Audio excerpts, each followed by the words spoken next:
En el corazón de Beverly Hills, en el 810 de North Linden Drive, se erige una mansión que parece un suspiro congelado del viejo Hollywood.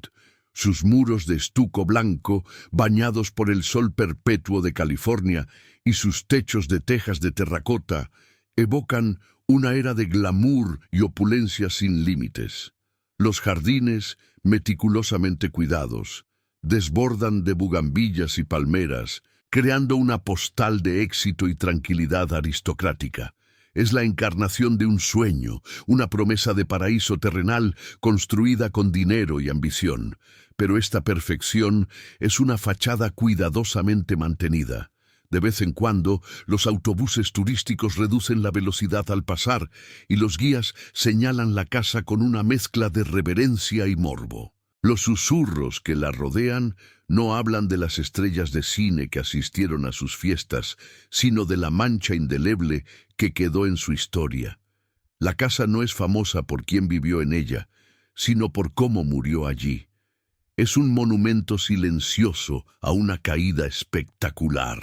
La arquitectura, un suntuoso estilo colonial español, fue una elección deliberada. No buscaba la modernidad, sino la legitimidad. Aspiraba a la herencia de los varones del cine, a una nobleza fabricada que pudiera borrar un origen muy distinto, uno empapado en la violencia de las calles de Brooklyn. Cada arco, cada baranda de hierro forjado, era una declaración. El poder puede comprar la belleza, y la belleza puede quizás lavar la sangre. Hoy, el aire está impregnado del aroma de las flores de jazmín y el cloro de las piscinas vecinas. El sonido rítmico de los aspersores es la única banda sonora que rompe el silencio. Es un entorno de control absoluto, donde cada hoja fuera de lugar es corregida. Sin embargo, esta calma se siente frágil, como una fina capa de hielo sobre aguas profundas y oscuras. La serenidad del lugar parece un esfuerzo consciente por olvidar.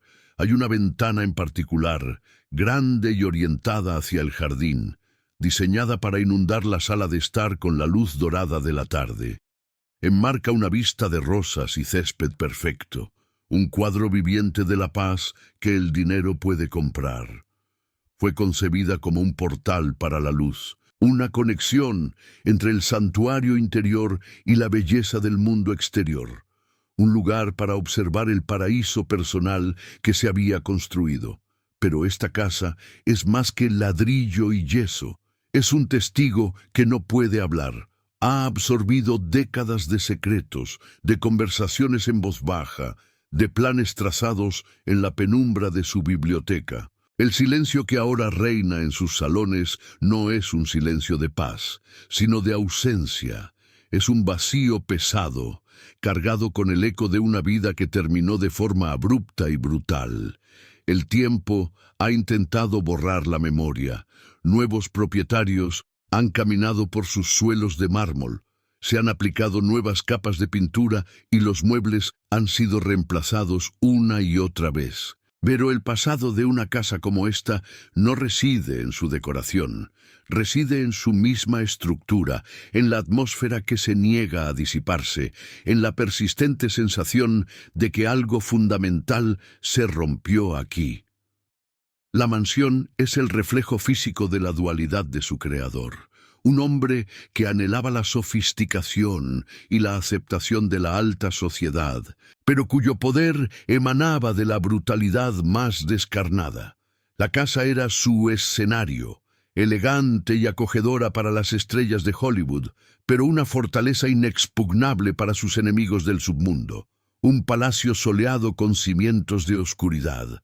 Incluso hoy, al imaginar sus espacios interiores, se puede sentir una tensión latente, el eco de los pasos en el vestíbulo, la frialdad del mármol bajo los pies, la sensación de ser observado desde algún rincón oculto. Se rumorea que un espejo de 2 vías permitía vigilar a los invitados desde el dormitorio principal, una manifestación arquitectónica de la paranoia que inevitablemente acompaña al poder ilegítimo. No era simplemente un hogar, Era un cuartel general, una embajada del crimen organizado en la costa oeste, un teatro de operaciones donde el glamour y la intimidación bailaban un tango peligroso. Fue aquí donde dos mundos que nunca debieron encontrarse, el de los estudios de cine y el del Sindicato Nacional del Crimen, colisionaron con consecuencias fatales. La narrativa de esta casa siempre regresa a esa ventana, la misma que fue diseñada para ser un símbolo de apertura y belleza. Porque en una cálida noche de junio, esa ventana dejó de ser un portal para la luz del sol. Se convirtió en una brecha, en el punto débil de la fortaleza, en el conducto a través del cual la violencia del mundo exterior finalmente reclamó al hombre que creía haberla dejado atrás. Esta estructura no es el legado de un imperio exitoso, sino la lápida de una mentira fundamental. La creencia de que se pueden construir muros lo suficientemente gruesos como para separar a un hombre de su propia naturaleza. Una convicción que fue destrozada por el sonido de 9 disparos.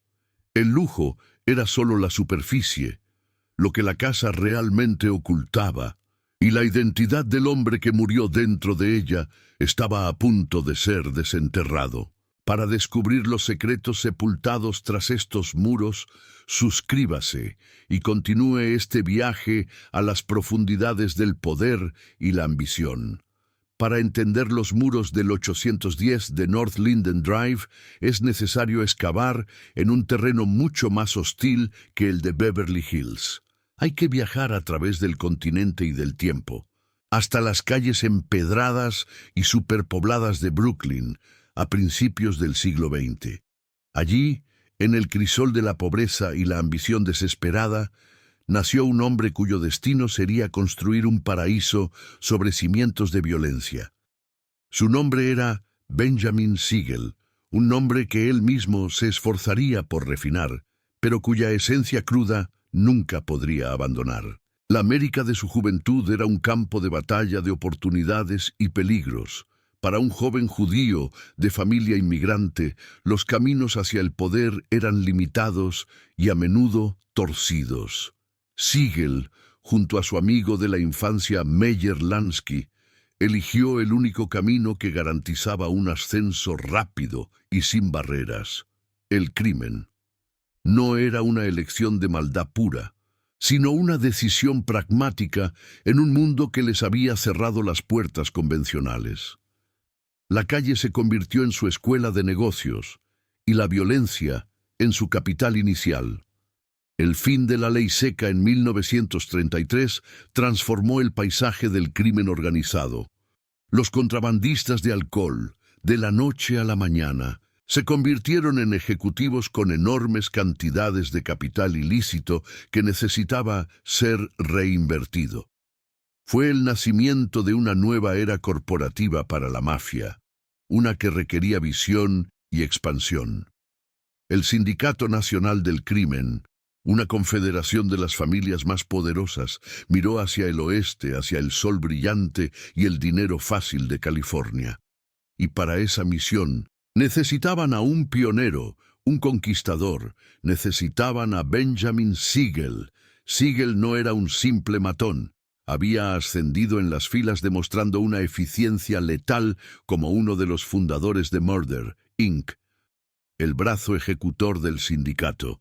Era un asesino de sangre fría, capaz de una violencia explosiva y desprovista de remordimiento. Sin embargo, esta brutalidad convivía con una vanidad desmedida y una profunda aspiración a la sofisticación. Odiaba su apodo, Bugsy, porque sonaba a locura impredecible. Él no se veía como un loco, sino como un estratega, un visionario con un gusto impecable. Esta dualidad era el motor de su existencia. Por un lado, era un sociópata funcional que entendía el poder que emana del cañón de un arma. Por otro, era un narcisista patológico obsesionado con su imagen. los trajes a medida, el cuidado meticuloso de su rostro y su físico, y su deseo de codearse con la realeza de Hollywood no eran simples caprichos. Eran herramientas para construir una nueva identidad, una que pudiera borrar la mancha de su origen. Hollywood, en su edad de oro, era el escenario perfecto para esta reinvención. Era una tierra de fachadas, una industria construida sobre la creación de ilusiones. Para Siegel, representaba la cima de la aceptación social y un ecosistema maduro para la explotación. Controlar los sindicatos de extras, extorsionar a los estudios, dominar las apuestas, todo era un medio para un fin mayor, no solo ser rico sino ser admirado. Quería ser temido como un gángster y celebrado como una estrella. La mansión de Beverly Hills, por lo tanto, no fue concebida como un simple refugio.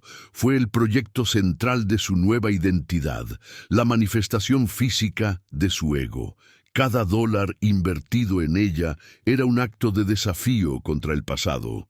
No eligió una fortaleza oscura y ominosa, sino un palacio de estilo colonial español, la arquitectura preferida por los varones del cine, la aristocracia a la que pretendía infiltrar y suplantar. La casa era su argumento más persuasivo. Sus muros blancos, sus jardines exuberantes y sus interiores lujosos debían proclamar que Benjamin Siegel había trascendido sus orígenes. Era un intento de comprar la legitimidad, de construir una herencia que no poseía. Si podía vivir como los reyes de Hollywood, quizás el mundo y él mismo olvidarían que su trono estaba construido sobre cadáveres. Esta obsesión por la apariencia lo diferenciaba de sus socios. Mientras Meyer Lansky, el cerebro financiero, operaba desde las sombras, moviendo cifras en libros de contabilidad con una discreción casi monacal, Siegel anhelaba los reflectores. Lansky acumulaba poder. Siegel necesitaba exhibirlo. Esta diferencia fundamental en su carácter sería, en última instancia, la grieta en la fundación de su imperio. La elección del 810 de North Linden Drive fue una declaración estratégica. No era solo una dirección, era un símbolo de haber llegado a la cima. Vivir allí significaba que un chico de Brooklyn ahora compartía el mismo aire que las leyendas del cine. La casa se convirtió en su embajada en la alta sociedad, un lugar donde el glamour y la intimidación podían mezclarse en cócteles servidos junto a la piscina. Pero incluso en el diseño de su paraíso, la paranoia del submundo estaba presente. Se rumoreaba que la mansión contenía pasadizos secretos, cajas fuertes ocultas y un espejo de 2 vías en el dormitorio principal para vigilar a sus invitados. La fachada de apertura y luz ocultaba una estructura interna de desconfianza y control absoluto. Era un palacio soleado con el alma de un búnker. El dinero que fluyó para comprar y remodelar la propiedad provenía directamente de las operaciones del sindicato en la costa oeste. Cada columna de mármol, cada candelabro de cristal, estaba financiado por la extorsión y el miedo. La casa no solo lavaba dinero, intentaba lavar una identidad, transformando los ingresos del crimen en un monumento de respetabilidad. Así, la mansión se convirtió en un personaje silencioso en su vida, un cómplice de su doble juego. Era el escenario donde ensayaba su papel de hombre de negocios encantador, mientras que en la penumbra de su biblioteca planeaba operaciones que mantenían el flujo de dinero sangriento. La casa era la encarnación de su contradicción fundamental. Era un sueño peligroso, la creencia de que la arquitectura podía reescribir la biografía. Siegel creía que si el escenario era lo suficientemente perfecto, el público olvidaría la verdadera naturaleza del actor principal. Pensaba que había construido un santuario que lo separaba de la violencia de su pasado.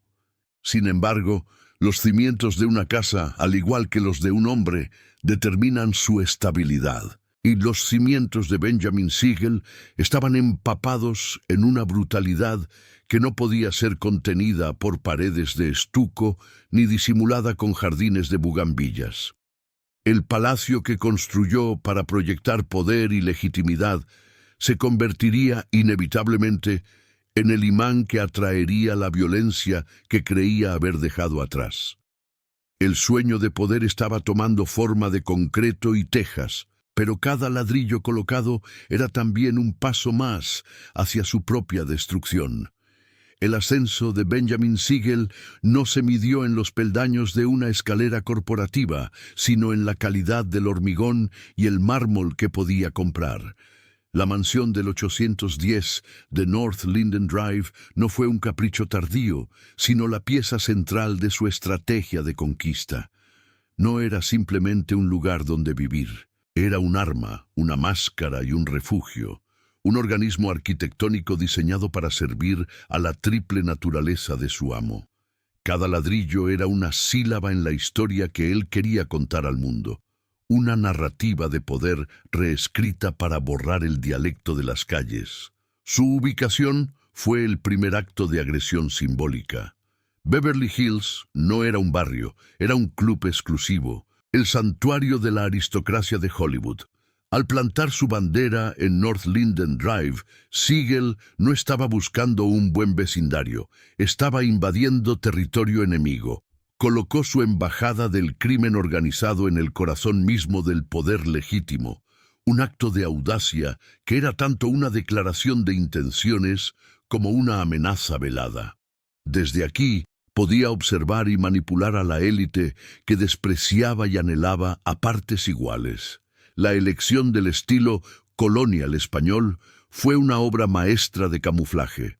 En lugar de una fortaleza de granito que gritara su naturaleza criminal, optó por la elegancia soleada preferida por los magnates del cine. Los muros de estuco blanco, los techos de tejas de terracota y los arcos suaves no hablaban de violencia, sino de historia y respetabilidad. La casa era un disfraz, una máscara arquitectónica diseñada para que la alta sociedad bajara la guardia, invitándolos a un palacio que parecía seguro, mientras ocultaba la lógica de una trampa. Al cruzar el umbral, la ilusión continuaba.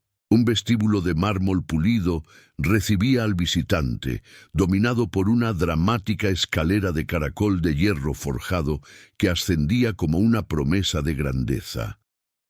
No era una escalera para subir y bajar. Era un escenario para hacer una entrada, un pedestal desde el cual su propietario podía observar a quienes llegaban a su corte. El espacio estaba diseñado para empequeñecer al visitante, para establecer una jerarquía de poder desde el primer paso. Los salones estaban abarrotados de símbolos de una nobleza impostada. Muebles que pretendían ser antigüedades europeas, pesadas cortinas de seda que ahogaban el sonido y espejos venecianos que multiplicaban la opulencia hasta el infinito. Cada objeto era un argumento contra su pasado, un intento de amueblar su vida con una legitimidad que no podía ganar de otra manera. Era un museo personal dedicado a la versión de sí mismo que deseaba proyectar. Un hombre de gusto, no un hombre de violencia. Incluso la luz fue manipulada. Los grandes ventanales, orientados hacia los jardines meticulosamente cuidados, inundaban las estancias de una luz dorada y suave. La atmósfera era de una serenidad casi sagrada, un paraíso artificial donde la dureza del mundo exterior parecía no poder penetrar. Era un entorno sedante, diseñado para que los invitados, ya fueran estrellas de cine o políticos, se sintieran lo suficientemente cómodos como para revelar sus secretos y debilidades. Pero esta fachada de apertura era una mentira. Detrás de la belleza ornamental se escondía la estructura de una fortaleza. Las rejas de hierro forjado que adornaban las ventanas inferiores no eran meramente decorativas, eran una primera línea de defensa. La casa podía parecer acogedora, pero estaba construida sobre una base de desconfianza. Cada punto de entrada era un punto de control. Cada elemento estético tenía una doble función defensiva. El verdadero carácter de la mansión se revelaba en sus secretos. Se decía que un avanzado sistema de alarma, conectado directamente a sus hombres de confianza, protegía el perímetro. Más allá de eso, la estructura interna estaba plagada de compartimentos ocultos, paneles de madera que se deslizaban para revelar cajas fuertes, bibliotecas con libros falsos que ocultaban armas y sótanos que no aparecían en los planos originales. La casa tenía un esqueleto secreto, una anatomía de la paranoia. El detalle más revelador de esta mentalidad era el legendario espejo de 2 vías, instalado en el dormitorio principal. Desde la privacidad de su habitación, Siegel podía observar, sin ser visto, las interacciones que tenían lugar en la sala de estar de abajo. El hogar, el supuesto espacio de la intimidad y la confianza, se convertía en un puesto de vigilancia. Sus invitados no eran personas, eran objetivos. Sus fiestas no eran celebraciones, eran operaciones de recolección de inteligencia. Así, la mansión funcionaba como un búnker psicológico. Era el único lugar donde Siegel podía bajar la guardia, precisamente porque había eliminado la necesidad de confiar en nadie. Rodeado de sus lujos y protegido por sus sistemas de vigilancia, creía haber creado un universo hermético donde él era el único Dios, omnisciente y omnipotente. El control absoluto sobre su entorno era un antídoto contra el caos del mundo que él mismo ayudaba a crear. Esta fortaleza no era solo defensiva, era un centro de comando activo. La biblioteca, con sus paredes forradas de libros que probablemente nunca leyó, se transformaba por la noche en una sala de guerra. Era aquí donde se reunía con Meyer Lansky y otros miembros de la comisión del sindicato. Lejos de los oídos de Hollywood se planificaban extorsiones, se coordinaban operaciones de apuestas a nivel nacional y se dictaban sentencias de muerte con la misma frialdad con la que se cerraba un negocio. La casa era, en efecto, la embajada no oficial del Sindicato Nacional del Crimen en la costa oeste. Era un territorio soberano donde las leyes de California no aplicaban. Aquí, el poder no emanaba de las instituciones, sino de la intimidación y la violencia. Las decisiones tomadas dentro de estos muros blancos repercutían en todo el país, moviendo millones de dólares y alterando el equilibrio de poder en el submundo. Las famosas fiestas de Siegel eran la manifestación más visible de esta dualidad. Eran eventos donde el glamour de Hollywood y la brutalidad de la mafia bailaban un tango peligroso. Actores, directores y jefes de estudio se codeaban con asesinos y extorsionadores, todos sonriendo para las cámaras invisibles del anfitrión. La atmósfera era eléctrica, cargada de una mezcla de fascinación y miedo. Estos eventos no eran frívolos, eran herramientas estratégicas.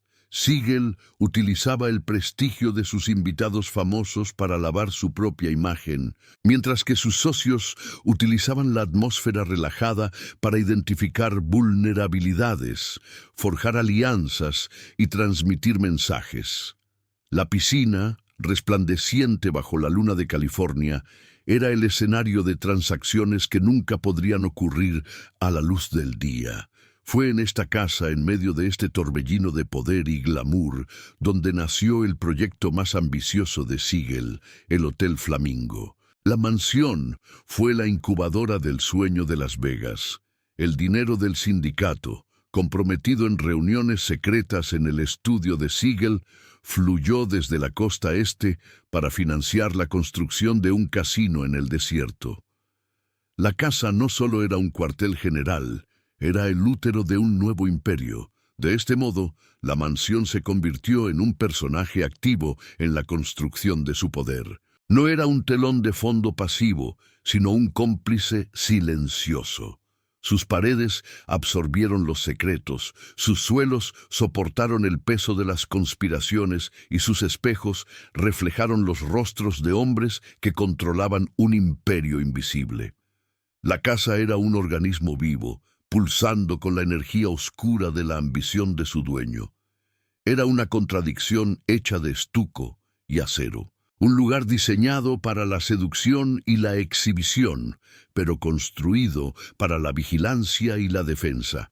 Un escenario para la alta sociedad que también servía como cámara de planificación para el crimen más bajo. La mansión era el reflejo perfecto de la psique de Benjamin Siegel, una superficie de encanto y sofisticación que apenas contenía una realidad de paranoia y violencia letal. El lujo no era el objetivo, era la munición. Cada candelabro de cristal, cada alfombra persa, era parte de un arsenal psicológico diseñado para desarmar, impresionar y controlar. Siegel entendió que en Hollywood la percepción era la realidad, y su casa era su argumento más persuasivo, una obra de teatro inmersiva donde él era el autor, el director y el protagonista.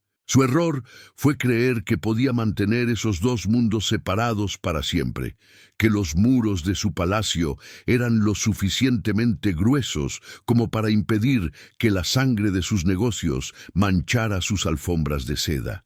Pensó que había construido un santuario cuando en realidad había erigido su propio y elaborado mausoleo. Cada detalle, desde la opulencia pública del salón principal hasta la paranoia secreta del espejo espía, era una declaración sobre el hombre que lo concibió. Un monumento a una vanidad tan vasta y frágil como el imperio que intentaba construir. Pero, ¿qué elemento de esta fortaleza de vanidad gritaba más fuerte su verdad? Era la escalera teatral, diseñada para el aplauso silencioso. El espejo espía, que convertía la confianza en una herramienta de control, o quizás la propia fachada, una promesa de paz comprada con violencia. La respuesta yace en la percepción de cada observador. En el apogeo de su poder, la mansión del 810 de North Linden Drive dejó de ser una simple residencia para convertirse en el corazón palpitante de un imperio invisible.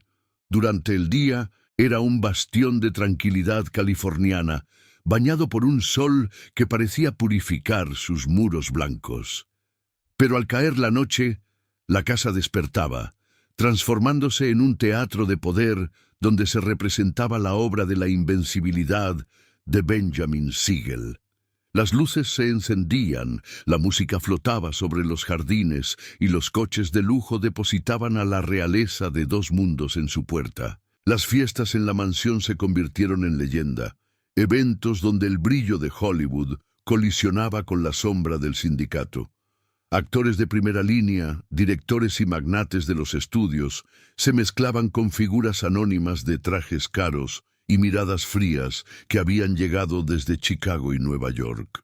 La atmósfera era una mezcla embriagadora de glamour y peligro. El champán fluía con la misma facilidad que los secretos, y cada apretón de manos era una transacción de poder, influencia o miedo. Siegel era el sol en el centro de esta galaxia. Se movía por los salones con una gracia depredadora, su sonrisa perfectamente calibrada, su atención un regalo que todos codiciaban. Había logrado lo imposible, hacer que la élite de la nación peregrinara a la corte de un asesino. Se había convertido en el anfitrión indispensable, el hombre cuyo favor podía impulsar una carrera o cuya ira podía terminarla. En su casa, él dictaba las reglas, pero este espectáculo de opulencia no era el fin, sino el medio. La mansión no era solo un escenario para la vanidad. Era una máquina finamente calibrada para la recolección de inteligencia y la consolidación del poder. Cada fiesta era una operación. Mientras los invitados admiraban el arte en las paredes, los hombres de confianza de Siegel observaban, escuchaban y evaluaban. La casa estaba diseñada para que la gente bajara la guardia, para que el lujo actuara como un suero de la verdad. El combustible que alimentaba esta maquinaria provenía de fuentes tan vastas como corruptas. El nervio central del imperio financiero de Siegel era el Trans-America Wire Service, el servicio de información que transmitía los resultados de las carreras de caballos a todo el país. Al controlar el flujo de información, controlaba las apuestas ilegales, una arteria que bombeaba millones de dólares en efectivo directamente a sus manos. Era un río de dinero sucio que necesitaba ser lavado, y la mansión era su lavandería más sofisticada. El efectivo llegaba en maletines y se transformaba, casi alquímicamente, en mármol italiano, en candelabros de cristal veneciano, en antigüedades francesas. Cada objeto de lujo, cada mejora arquitectónica, era un acto de blanqueo. La casa no solo exhibía la riqueza, la absorbía, convirtiendo los billetes manchados de la extorsión en activos de prestigio. El crimen se petrificaba en la estructura misma del edificio. Otra fuente de poder y dinero eran los sindicatos de Hollywood, con una mezcla de intimidación y sobornos. Siegel había logrado un control férreo sobre el gremio de extras y técnicos de cine. Esto le otorgaba un poder inmenso sobre los estudios. Si un magnate se negaba a cooperar, una huelga repentina podía paralizar una producción multimillonaria. El dinero de la extorsión fluía de los despachos de los estudios a las cajas fuertes ocultas en North Linden Drive. Detrás de la fachada de entretenimiento y vida social, la mansión operaba con la eficiencia de un cuartel general. La biblioteca, con sus estanterías de libros que rara vez se abrían, era la verdadera sala de guerra. Era aquí, lejos de los oídos indiscretos, donde se tomaban las decisiones que afectaban al submundo de costa a costa. Las reuniones no eran con estrellas de cine, sino con los arquitectos del Sindicato Nacional del Crimen. En la quietud de la noche, después de que el último invitado se hubiera marchado, figuras como Meyer Lansky se sentaban con Siegel a la luz de una lámpara de escritorio. Sobre la mesa de caoba pulida no se discutían guiones de cine, sino estrategias de expansión, cuotas de ganancias y, cuando era necesario, la eliminación de rivales. La casa era un territorio soberano del crimen, un nexo donde las órdenes de Nueva York se traducían en acciones en California. El control de Siegel era absoluto, o eso creía él. La casa estaba diseñada para reforzar esta ilusión. El famoso espejo de 2 vías en su dormitorio no era una simple excentricidad, era la manifestación arquitectónica de su paranoia. Le permitía observar a sus invitados sin ser visto, convirtiendo la hospitalidad en un acto de vigilancia. Nadie en su casa estaba fuera de su escrutinio. Confiar no era una opción. Verificar lo era todo. Esta necesidad de control transformó su paraíso en una prisión dorada. La mansión, concebida como un símbolo de su libertad y su éxito, se convirtió en un búnker psicológico. Estaba a salvo de sus enemigos externos, pero se había encerrado con su enemigo más peligroso, su propia desconfianza. El silencio en los pasillos de mármol entre una fiesta y la siguiente se volvía opresivo, cargado de la tensión de un hombre que no podía permitirse la paz. El edificio se convirtió en un eco de su propia psique. La fachada abierta y soleada representaba la imagen pública que anhelaba, la del hombre de negocios exitoso y encantador. Pero la estructura interna, con sus compartimentos secretos, sus sistemas de vigilancia y su atmósfera de sospecha, reflejaba la oscura realidad de su poder. Era un hombre dividido, viviendo en una casa dividida. Fue en el interior de este santuario de poder y paranoia donde germinó su ambición más grandiosa, la que definiría su legado y sellaría su destino. En la biblioteca, entre mapas y planos, nació el concepto del Hotel Flamingo. El sueño no era solo construir un casino, sino erigir una ciudad entera dedicada al vicio y controlada por el sindicato en medio del desierto de Nevada. Las Vegas sería su monumento. La mansión de Beverly Hills se convirtió en la incubadora de Las Vegas. Fue aquí donde Siegel convenció a Lansky y a los demás jefes de la comisión para que invirtieran millones de dólares del sindicato en su visión.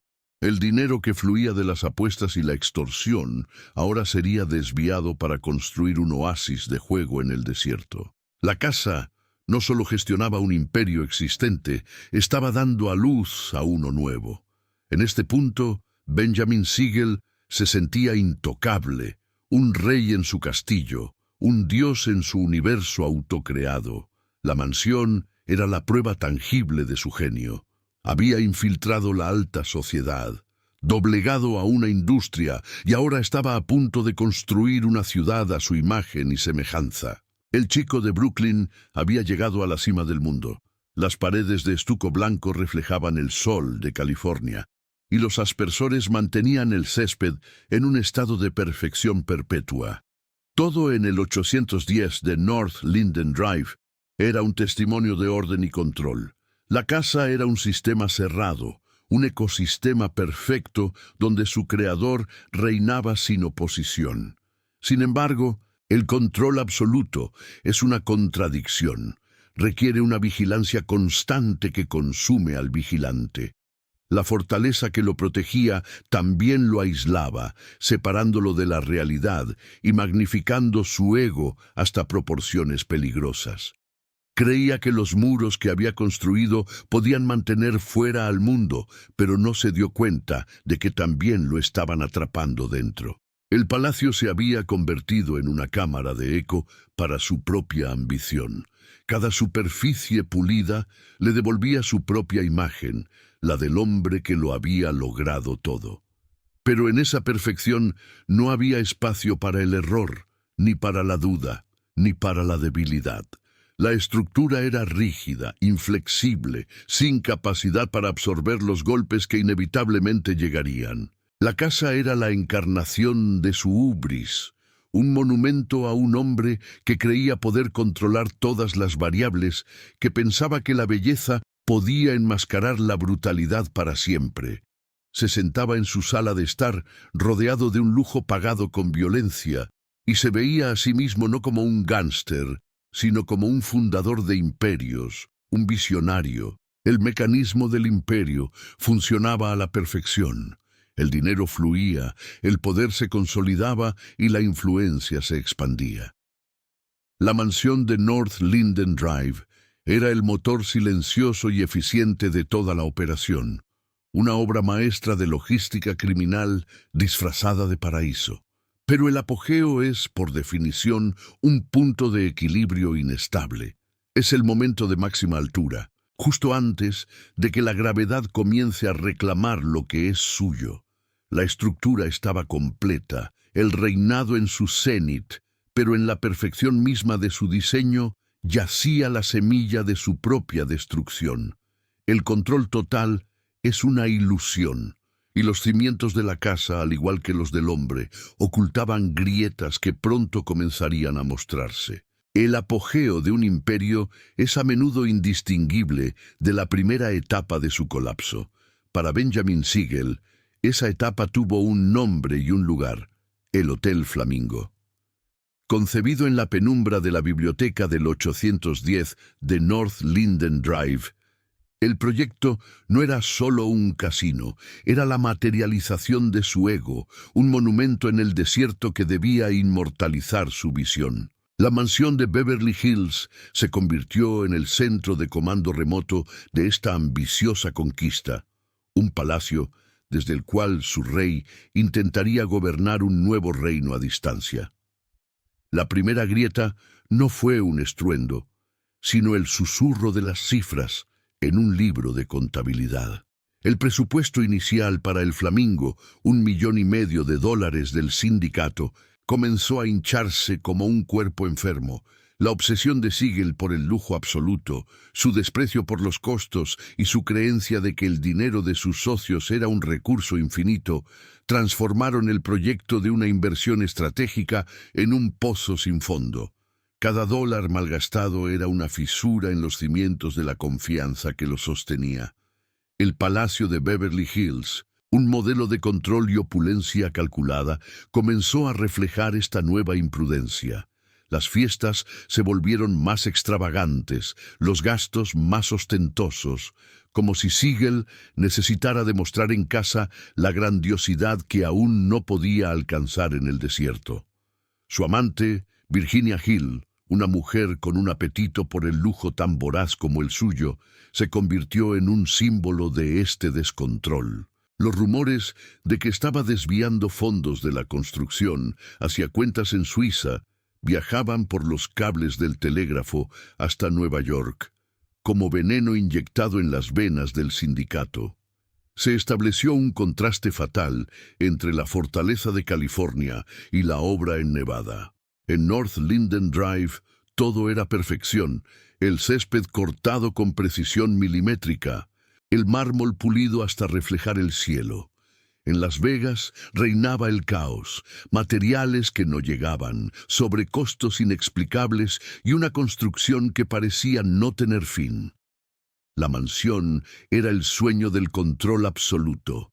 El Flamingo era la pesadilla de perderlo por completo. En la costa este, los hombres que habían financiado el sueño comenzaban a despertar. Meyer Lansky, Frank Costello y Lucky Luciano no eran visionarios, eran banqueros del crimen. No entendían de monumentos, solo de márgenes de beneficio. Los informes que llegaban de Nevada no hablaban de un futuro brillante, sino de una hemorragia de efectivo que amenazaba con desangrar sus operaciones. La distancia entre el sol de Beverly Hills y la sombra de sus despachos en Nueva York se llenó de una fría desconfianza. La arrogancia de Siegel, antes un motor de su ascenso, se convirtió en el acelerador de su caída. Desestimó las preocupaciones de sus socios con la displicencia de un monarca. Desde su sala de estar, rodeado de la evidencia tangible de su éxito, se sentía invulnerable. Creía que su leyenda personal y su amistad de la infancia con Lansky eran un salvoconducto permanente. Fue un error de cálculo fundamental. En su mundo, la amistad era un activo, no una garantía. Mientras su atención se consumía en el desierto, su control sobre el imperio californiano comenzó a flaquear. El flujo de dinero de la extorsión a los estudios y el control de los sindicatos, antes supervisado con una eficiencia letal, se volvió errático. Un rival eludió una amenaza, un pago se retrasó sin consecuencias. Eran pequeñas fallas en el sistema, pero indicaban que el ojo del amo ya no vigilaba su territorio con la misma intensidad depredadora. La atmósfera dentro de la mansión comenzó a cambiar. Las fiestas continuaban, pero una corriente subterránea de ansiedad era palpable. Las sonrisas de los invitados parecían más forzadas, las conversaciones en los rincones más silenciosas. El aire, antes cargado de poder y glamour, se enrareció con el olor del miedo. La casa, que había sido un instrumento de poder, comenzaba a sentirse como una jaula dorada, sus hermosos muros conteniendo a un hombre cada vez más desesperado. El golpe más visible llegó en la noche de diciembre de 1946. La desastrosa inauguración del Flamingo, aún sin terminar, fue un fracaso humillante. Las celebridades invitadas encontraron un hotel a medio construir y se marcharon. El casino perdió cientos de miles de dólares en sus primeras semanas. La noticia del desastre llegó a North Linden Drive no como un informe, sino como una sentencia.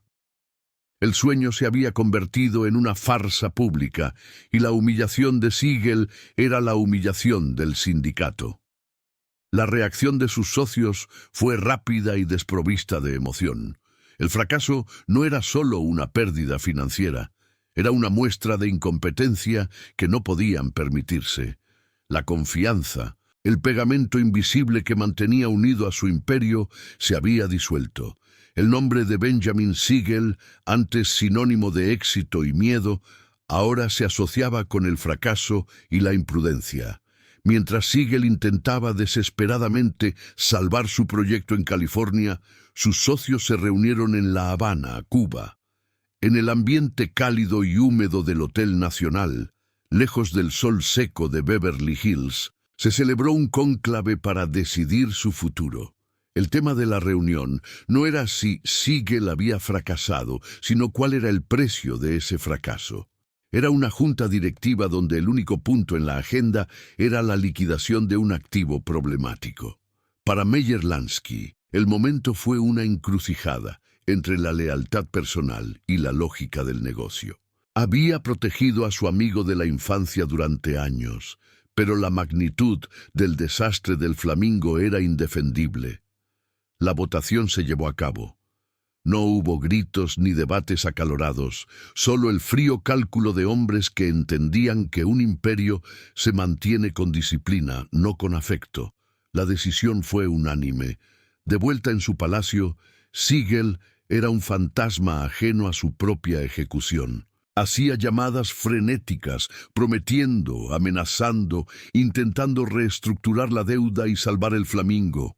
Su paranoia, que antes le había servido para detectar amenazas externas, ahora lo cegaba a la única amenaza que importaba, la que venía de sus propios socios.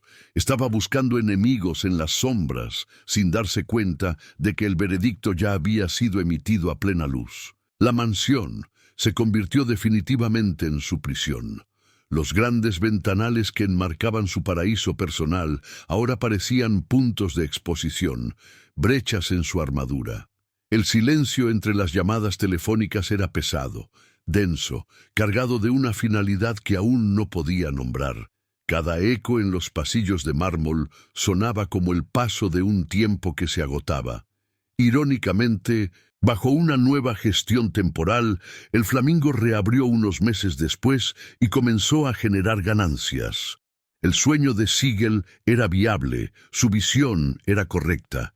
Pero para sus socios esto no era una prueba de su genio, sino la confirmación de su incompetencia. Demostró que el proyecto era sólido, el hombre que lo dirigía era el único defecto. Era demasiado tarde para él. La fachada del 810 de North Linden Drive permanecía inmaculada. Los jardineros podaban las bugambillas, el agua de la piscina brillaba con un azul irreal, y el sol de California bañaba los muros blancos en una luz de pureza. Era una máscara de serenidad perfecta que ocultaba la podredumbre interna. La estructura física de la casa estaba intacta, pero la estructura de poder que la habitaba se había derrumbado por completo. En sus últimos días, Siegel se movía por las opulentas habitaciones como un rey depuesto que aún no ha sido informado de su exilio. Hacía planes, daba órdenes, pero sus palabras ya no tenían peso. Las líneas telefónicas que lo conectaban con el poder en la costa este se habían quedado mudas. Estaba solo, rodeado de un lujo que ya no le pertenecía, en una casa que pronto se convertiría en su tumba. El edificio, su mayor símbolo de poder, se había convertido en una burla de su impotencia. Permanecía como un monumento a una autoridad que ya se había evaporado, un escenario perfectamente iluminado para una obra cuyo actor principal estaba a punto de hacer su salida final. El sol se ponía, proyectando sombras largas a través del jardín. La ventana del salón, diseñada para la luz, reflejaba el crepúsculo, esperando en silencio la llegada de la noche. La noche del 20 de junio de 1947, el aire de Beverly Hills era tibio y olía a jazmín. Dentro del 810 de North Linden Drive, la mansión respiraba en un silencio profundo, el tipo de quietud que solo el dinero puede comprar. Benjamin Siegel estaba en su santuario, sentado en un sofá de chintz floreado en la sala de estar, leyendo el periódico de la tarde. La casa, su fortaleza, lo envolvía en una capa de opulencia y seguridad que se había vuelto tan familiar como su propia piel. Afuera, en la oscuridad del jardín perfectamente cuidado, una figura se posicionó entre los rosales.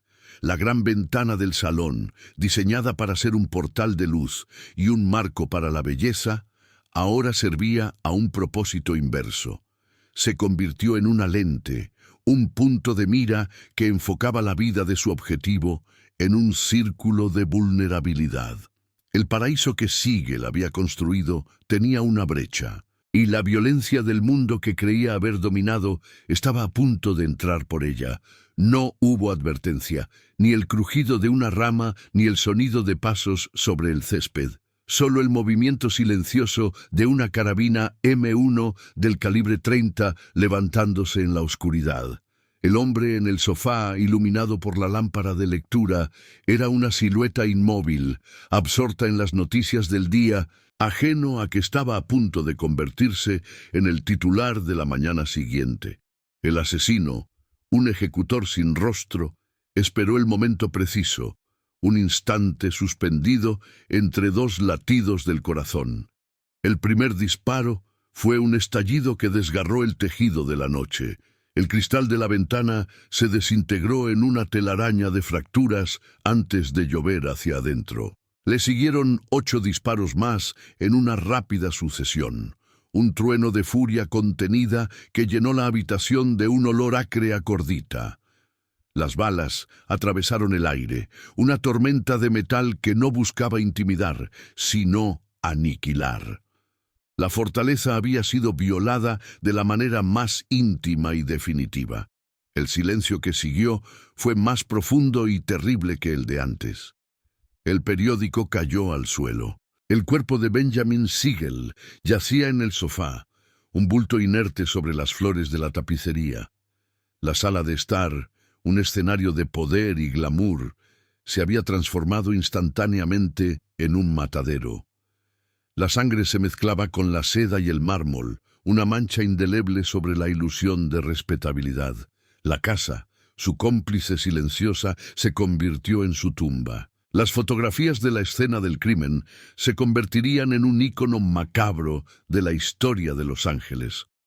Capturaron la colisión final de sus dos mundos, el lujo del entorno y la brutalidad de su final. El hombre obsesionado con su imagen, cuyo rostro era su marca, fue destruido de una manera que borraba su identidad. El poder que había proyectado se evaporó, dejando solo la cruda evidencia de su mortalidad. A casi 4.000 kilómetros de distancia, en Las Vegas, el eco de los disparos se tradujo en una acción inmediata. Minutos después de que Siegel fuera declarado muerto, los socios de Meyer Lansky entraron tranquilamente en el Hotel Flamingo y anunciaron a la gerencia que ahora estaban a cargo. No fue un golpe de estado violento, sino una transición corporativa. El imperio no se derrumbó, simplemente cambió de manos. La mansión de Beverly Hills, el corazón del antiguo régimen, se había convertido en una reliquia irrelevante. Pronto, el silencio de North Linden Drive fue reemplazado por el lamento creciente de las sirenas. Las luces rojas y azules de los coches de policía barrían los muros de estuco blanco, pintando la fachada de una urgencia profana. La burbuja de soberanía que rodeaba la propiedad había estallado. La ley, una entidad que Siegel había despreciado y manipulado durante toda su vida, finalmente cruzaba su umbral, no como invitada, sino como conquistadora. La mansión se convirtió oficialmente en una escena del crimen. La cinta amarilla de la policía acordonó el perímetro, transformando el jardín en un área restringida. La casa ya no era un palacio, sino la prueba A. Cada puerta se abrió, cada habitación fue invadida por detectives y técnicos forenses que se movían con una calma profesional que era el antídoto al caos y la vanidad que habían reinado allí. El edificio fue sometido a una autopsia metódica. Los agentes medían las trayectorias de las balas, Recogían los casquillos de latón y fotografiaban cada detalle con el destello clínico de sus flashes. La luz fría de la investigación penetraba en los rincones más oscuros, exponiendo la intimidad de un hombre que había vivido su vida como un espectáculo. La casa, que había guardado tantos secretos, ahora estaba siendo interrogada. Buscaron los compartimentos ocultos, las cajas fuertes legendarias, los libros de contabilidad que detallaban un imperio de extorsión y miedo. Pero la fortaleza ya había sido saqueada por sus propios arquitectos. Antes de que llegara la policía, es casi seguro que asociados del sindicato habían realizado su propia incursión silenciosa, eliminando cualquier rastro de evidencia que conectara la violencia de Beverly Hills con las operaciones de la costa este. Lo que encontraron los detectives no fue el cerebro de un imperio, sino su caparazón vacío. Encontraron trajes caros, muebles opulentos y una bodega llena de vino que nadie más bebería. Encontraron el escenario, pero los actores principales y el guión habían desaparecido. La casa, despojada de su poder y sus secretos, era solo una colección de objetos caros manchados por la muerte.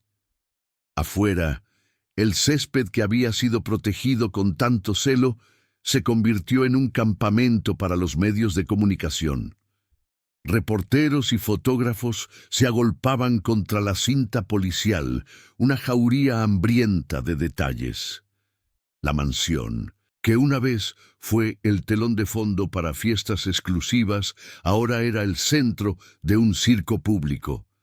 Su caída no fue un asunto privado, fue un espectáculo para la nación.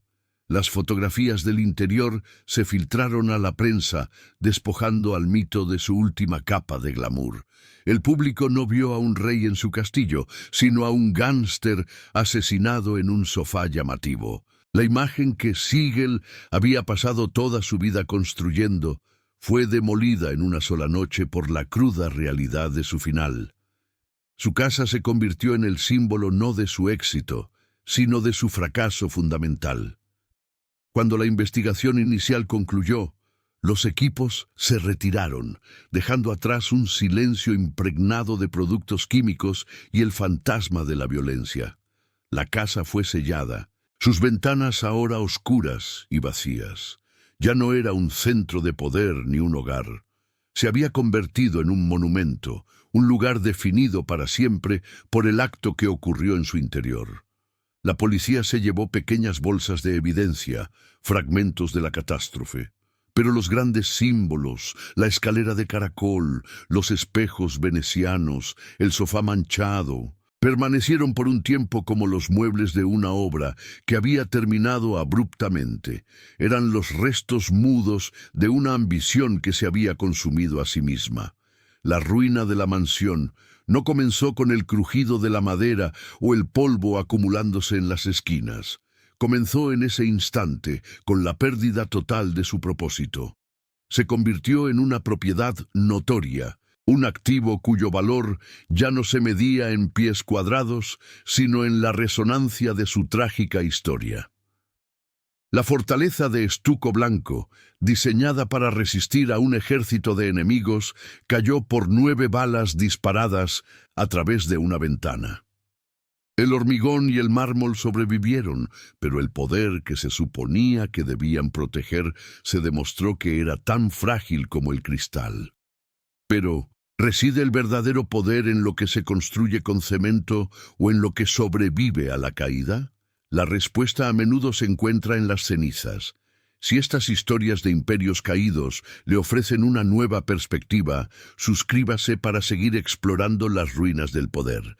El asesinato de Benjamin Siegel no dejó un vacío de poder, simplemente lo redistribuyó.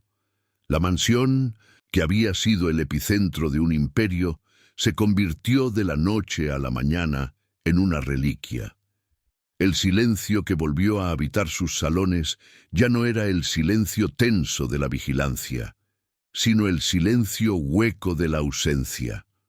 Las luces se apagaron, Los teléfonos dejaron de sonar y el edificio, despojado de su propósito, comenzó su lenta deriva hacia el estatus de fantasma. Era una cáscara de lujo, un teatro abandonado después de la última y sangrienta función.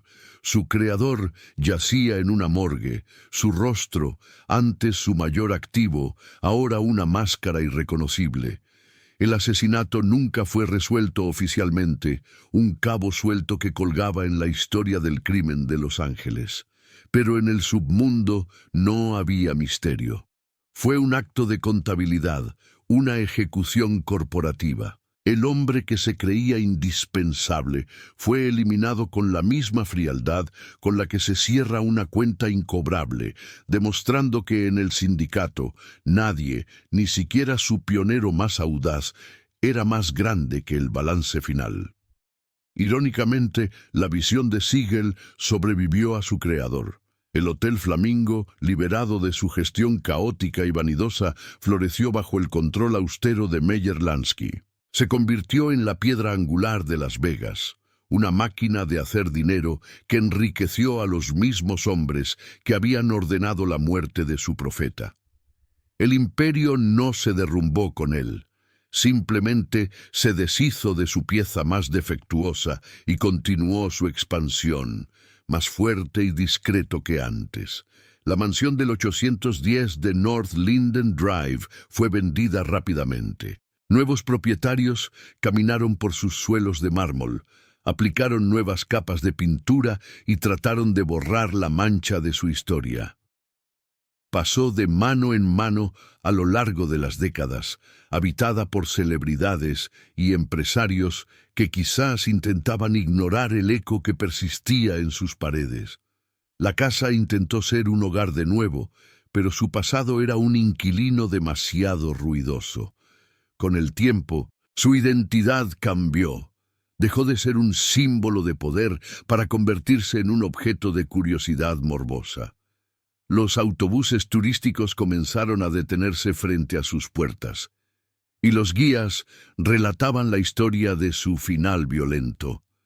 La casa se convirtió en una parada obligatoria en los tours de los crímenes de Hollywood. Su fachada de estuco blanco, ahora un telón de fondo, para una historia de advertencia sobre la ambición y la sangre. Hoy, la estructura permanece, remodelada pero reconocible, un espectro arquitectónico en uno de los barrios más ricos del mundo.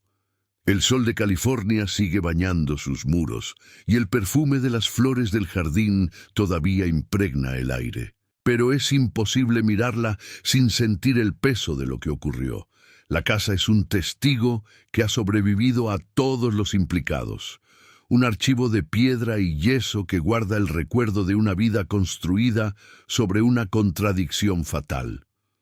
La narrativa de la mansión siempre regresa a esa ventana, la misma que fue concebida como un portal para la luz y la belleza, un marco para un paraíso personal.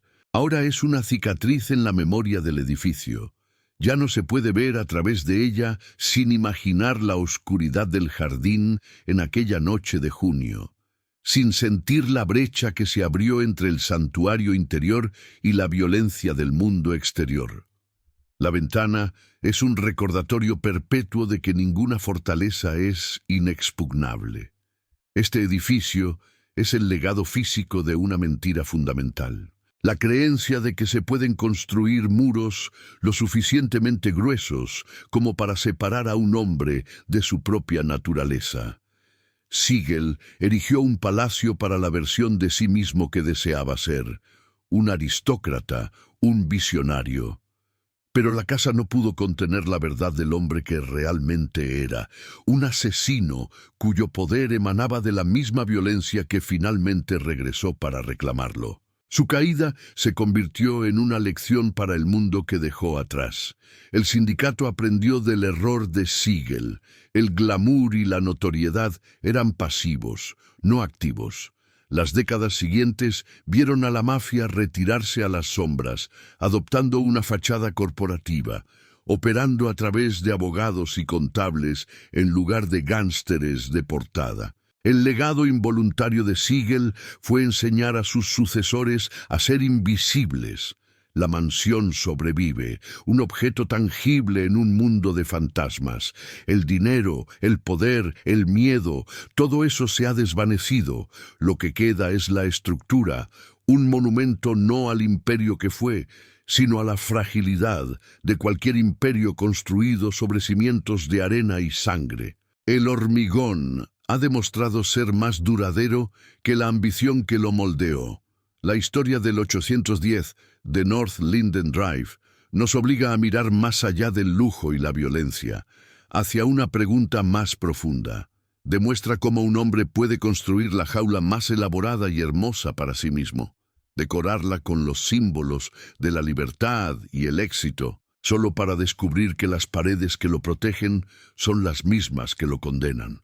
Al final, cuando el polvo se asienta y solo quedan las ruinas silenciosas de la ambición, ¿qué es lo que realmente perdura? ¿Es la estructura que construimos para proyectar nuestro poder, o es el eco de la verdad que intentamos amurallar en su interior? Si historias como esta le hacen ver el poder desde un ángulo diferente, suscríbase para seguir otras caídas tan asombrosas como esta.